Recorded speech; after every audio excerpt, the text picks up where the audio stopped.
Hello students, welcome to tech manage Kolkata YouTube channel.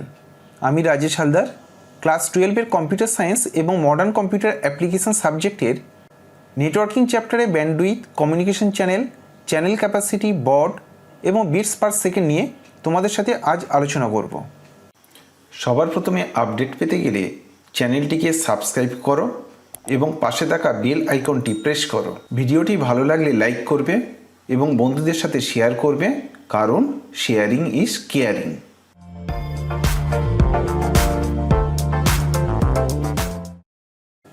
প্রথমে আমরা bandwidth নিয়ে আলোচনা করব। মনে করো আমি যখন কথা বলছি তখন mean frequency 350 hertz, maximum frequency 400 hertz এবং মিনিমাম ফ্রিকোয়েন্সি 300 হার্জ। এটা হলো আমার ভয়েসের ফ্রিকোয়েন্সি রেঞ্জ। এই রেঞ্জটাকে ভয়েসের ব্যান্ডউইথ বলবো। এখন একটা গ্রাফ ড্র করব এবং ওয়াই অ্যাক্সিসটাকে ফ্রিকোয়েন্সি ধরব। প্রথমে মিন ফ্রিকোয়েন্সি 350 হার্জ ড্র করলাম, এরপরে ম্যাক্সিমাম ফ্রিকোয়েন্সি 400 হার্জ এবং মিনিমাম ফ্রিকোয়েন্সি 300 হার্জ ড্র করলাম। এই ম্যাক্সিমাম ফ্রিকোয়েন্সি এবং মিনিমাম ফ্রিকোয়েন্সির মাঝখানে আরও অনেক ফ্রিকোয়েন্সি রয়েছে, সেগুলি এবারে ড্র করব।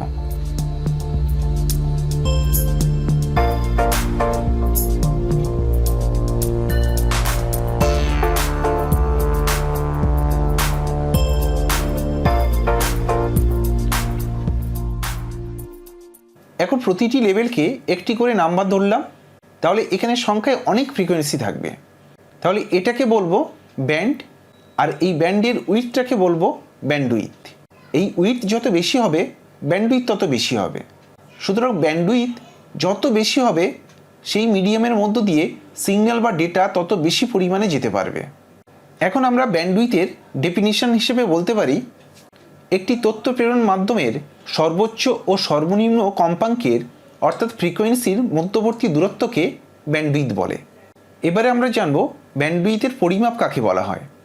নির্দিষ্ট যোগাযোগ মাধ্যমে যে পরিমাণ ডেটা অর্থাৎ অডিও, ভিডিও, টেক্সট ইত্যাদি একবারে চলাচল করতে পারে তাকে ব্যান্ডউইথের পরিমাপ বলা হয়। কোনো মাধ্যমের ব্যান্ডউইথ বেশি হলে সেই মাধ্যমের মধ্য দিয়ে অধিক পরিমাণ ডেটা আদান প্রদান করতে পারে। অ্যানালগ ডেটার ক্ষেত্রে এর একক হলো হার্জ, কিলোহার্জ, মেগাহার্জ ইত্যাদি। আবার ডিজিটাল ডেটার ক্ষেত্রে এর একক হলো বিট পার সেকেন্ড বা বিপিএস, কিলোবাইট পার সেকেন্ড বা কেবিপিএস, মেগাবাইট পার সেকেন্ড বা এমবিপিএস, জিগাবাইট পার সেকেন্ড বা জিবিপিএস ইত্যাদি।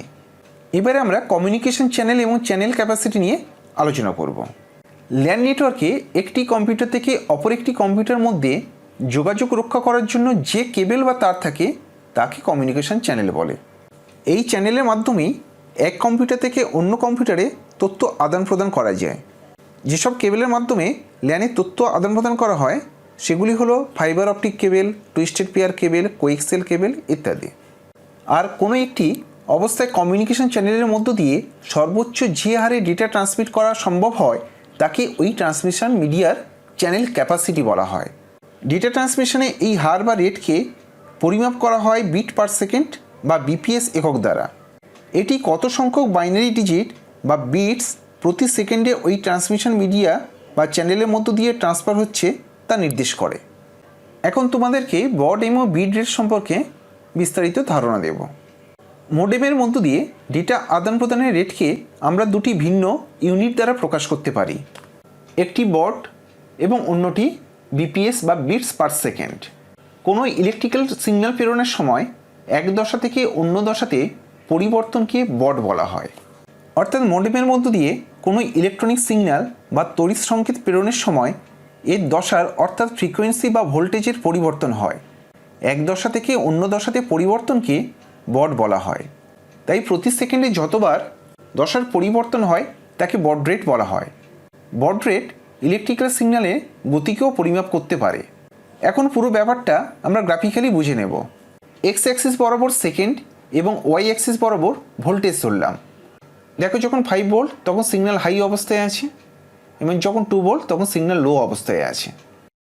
তাহলে এখানে প্রতি সেকেন্ডে সিগন্যালটি চেঞ্জ হচ্ছে, সেজন্যই এখানে বড রেট 1 হবে। সেকেন্ড গ্রাফটার দিকে ভালো করে লক্ষ্য করলে দেখতে পাবে প্রতি সেকেন্ডে 3 বার করে সিগন্যাল চেঞ্জ হচ্ছে। এই এখানে একবার, তারপরে এই একবার এবং এই একবার। এটা 1 সেকেন্ডে 3 বার চেঞ্জ হলো। আবার দ্বিতীয় সেকেন্ডের ক্ষেত্রে দেখো এখানে একবার, এখানে একবার, এখানে একবার, এইভাবে চেঞ্জ হচ্ছে। সুতরাং প্রতি সেকেন্ডে 3 বার করে সিগন্যাল চেঞ্জ হচ্ছে, এই জন্যই এখানে বড রেট 3 হবে। এখন আমরা জানবো বিট রেট কাকে বলা হয় এবং সেটাও গ্রাফিক্যালি বুঝে নেব। ডেটা পাঠানোর হারকে বিট রেট বলা হয়। এর ইউনিট হলো বিপিএস বা বিটস পার সেকেন্ড। এখানে প্রতি সেকেন্ডে যেমন একবার করে সিগন্যাল চেঞ্জ হচ্ছে, তেমনই প্রতি সেকেন্ডে একটি করে বিট ট্রান্সফার হচ্ছে। তাই এক্ষেত্রে বড রেট 1 বড এবং বিট রেটও 1 বিপিএস। এবারে সেকেন্ড গ্রাফটির দিকে ভালো করে তাকালে বুঝতে পারবে প্রতি সেকেন্ডে 2টি করে বিট ট্রান্সফার হচ্ছে, তাই এখানে বিট রেট 2 বিপিএস। যেহেতু প্রতি সিগন্যালে 2টি করে বিট আছে, তাই আমরা 4 রকমের সিগন্যাল পেতে পারি। এখানে 00 একটি সিগন্যাল, 01 একটি সিগন্যাল, 10 এই একটা সিগন্যাল, আবার 10 এখানে আরেকটা সিগন্যাল এবং আরেকটি আছে 11। এই টোটাল 4 রকমের সিগন্যাল এখানে আছে। কিন্তু এই 4 রকমের সিগন্যাল থাকলেও প্রতি সেকেন্ডে একটি করে সিগন্যাল চেঞ্জ হচ্ছে, এই জন্যই বড রেট 1 হবে, যদিও এক্ষেত্রে বিট রেট 2 বিপিএস। সুতরাং এই গ্রাফটার সাহায্যে তোমরা বুঝতে পারলে বড এবং বিট রেট একই নাও হতে পারে। তাহলে আজ আমরা bandwidth, communication channel, channel capacity, bits per second এবং বড সম্পর্কে বিস্তারিতভাবে জানলাম। যদি তোমাদের বুঝতে কোথাও অসুবিধা হয় তাহলে নিচে কমেন্ট করে জানিও। Thanks for watching this video.